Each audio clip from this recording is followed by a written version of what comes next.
ഈശോമിശിഹായ്ക്ക് സ്തുതിയായിരിക്കട്ടെ. പെന്തക്കോസ്താ തിരുനാൾ യഥായോഗ്യം ആഘോഷിക്കേണ്ടതിന് ഒരു തീവ്രമായ ഒരുക്കത്തിലൂടെ നാം കടന്നു പോകുന്ന ദിവസങ്ങളാണ്. പരിശുദ്ധാത്മാഭിഷേകം പ്രാപിക്കാൻ നമ്മെ സഹായിക്കുന്ന രണ്ട് കാര്യങ്ങൾ ഒരു വചനഭാഗം വായിച്ചാൽ നമുക്ക് പെട്ടെന്ന് മനസ്സിലാകും. യോഹന്നാന്റെ സുവിശേഷം 7-ാം അധ്യായം 37 മുതലുള്ള വചനഭാഗം.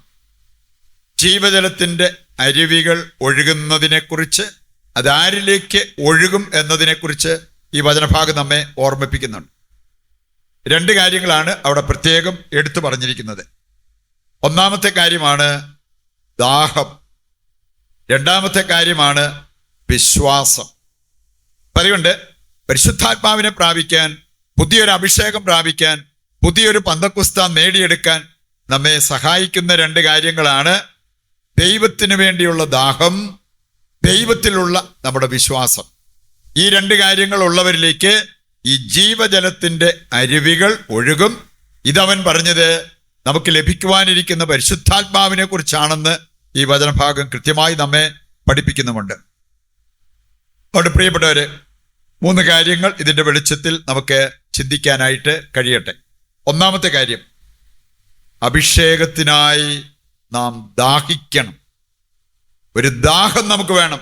A thirst for anointing, thirst for God. ആ ദാഹം നമുക്കുള്ളപ്പോൾ അത് നമ്മെ ഈ അഭിഷേകത്തിലേക്ക് കൈപിടിച്ച് ഉയർത്തും. യെശയ്യാ 55 ആദ്യ വചനങ്ങൾ വായിച്ചാൽ, ദാഹാർത്തര് ജലാശയത്തിലേക്ക് വരിക. പറയുണ്ട്, ഈ ജലാശയത്തിലെത്തുവാൻ, ഈ അരുവിയിൽ എത്തുവാൻ നമുക്കൊരു ദാഹം വേണം.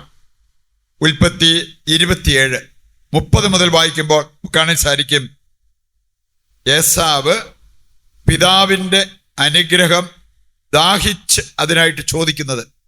പിതാവെ, എന്നെ കൂടി അനുഗ്രഹിച്ചുകൂടെ? അങ്ങനെ പറഞ്ഞ് ദാഹത്തോടെ അനുഗ്രഹം യാചിക്കുന്ന ഏസാവിനെ ഇവിടെ നമുക്ക് കാണാൻ സാധിക്കും. 34-ാമത്തെ വചനത്തിലും ആ കാര്യം, പിതാവെ എന്നെയും അനുഗ്രഹിക്കണമേ, അനുഗ്രഹിക്കണമേ എന്ന് കെഞ്ചി പറയുന്ന ഏസാവിനെ കാണാൻ പറ്റും. എങ്കിൽ പ്രിയപ്പെട്ടവരെ, പിതാവായ ദൈവത്തിന് മുമ്പിൽ ദാഹത്തോടെ ഈ അഭിഷേകത്തിന് വേണ്ടി നമ്മൾ കേണപേക്ഷിച്ചാൽ പരിശുദ്ധാത്മാഭിഷേകം നമുക്ക് പ്രാപിക്കാൻ പറ്റും. സങ്കീർത്തനം 42 2-ാമത്തെ വചനമെടുത്താൽ, എൻ്റെ ഹൃദയം ദൈവത്തിനായി ദാഹിക്കുന്നു എന്ന് പറഞ്ഞിരിക്കുന്നത്. എൻ്റെ ഹൃദയം ദൈവത്തിനായിട്ട് ദാഹിക്കുന്നു. നമ്മുടെ ഹൃദയം അഭിഷേകത്തിനായിട്ട് ദാഹിക്കണം.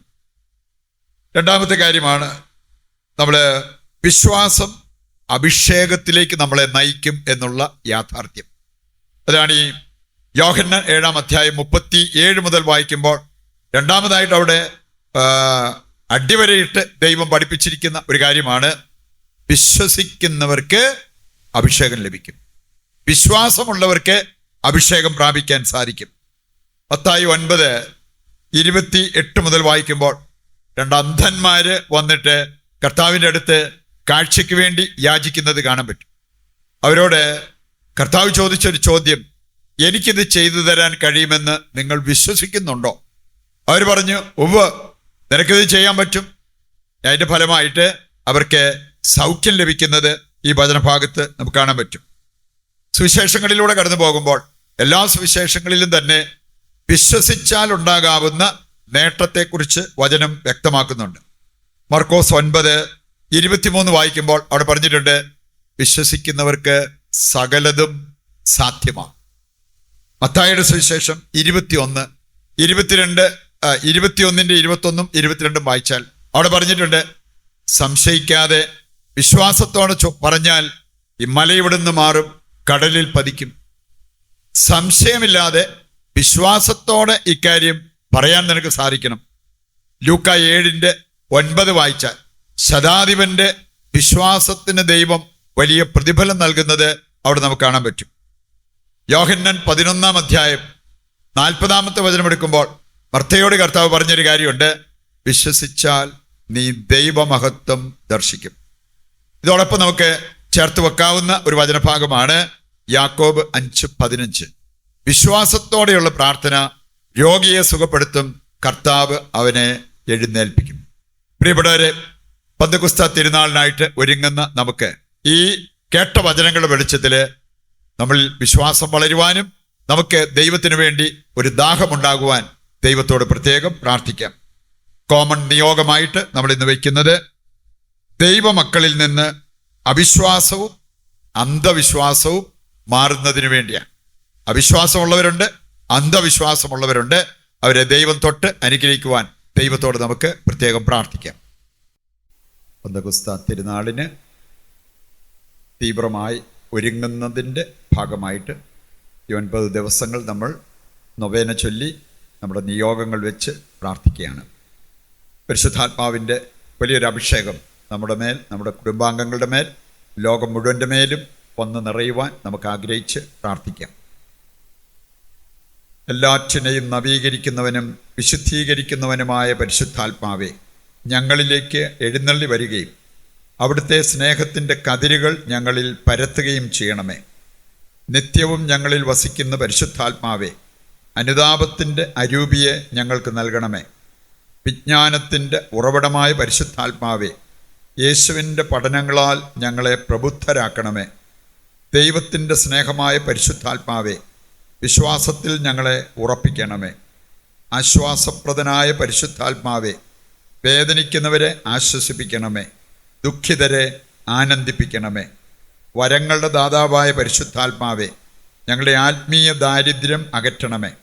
മനസ്സിൻ്റെ ശൂന്യത മാറ്റണമേ. ഹൃദയത്തെ ഉജ്ജ്വലിപ്പിക്കണമേ. ഞങ്ങളുടെ മധ്യസ്ഥനും മാർഗവുമായ പരിശുദ്ധാത്മാവെ, അങ്ങ് ഞങ്ങളുടെ സന്തത സഹചാരിയും വഴികാട്ടിയുമാകണമേ. വഴിതെറ്റിപ്പോയവരെ നേർവഴിയിൽ എത്തിക്കണമേ. ദൈവനിഷേധികളായവരിൽ ഭക്തിയും വിശ്വാസവും ജനിപ്പിക്കണമേ.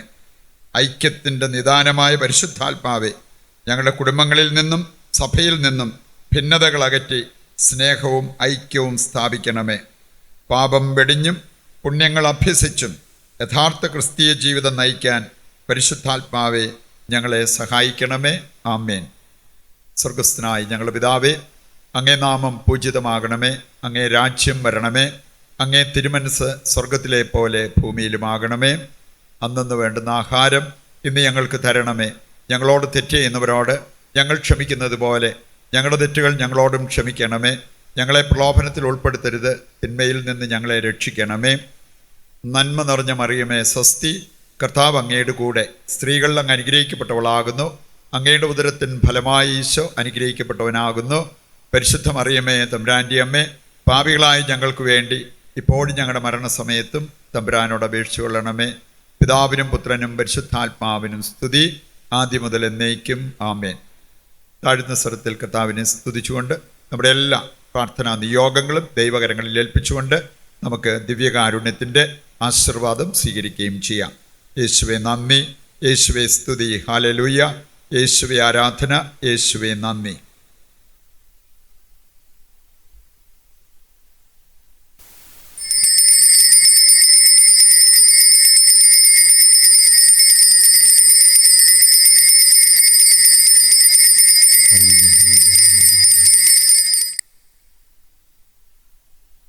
പരിശുദ്ധ പരമ ദിവ്യകാരുണ്യത്തിന് എന്നേരവും ആരാധനയും സ്തുതിയും പുകഴ്ചയും ഉണ്ടായിരിക്കട്ടെ.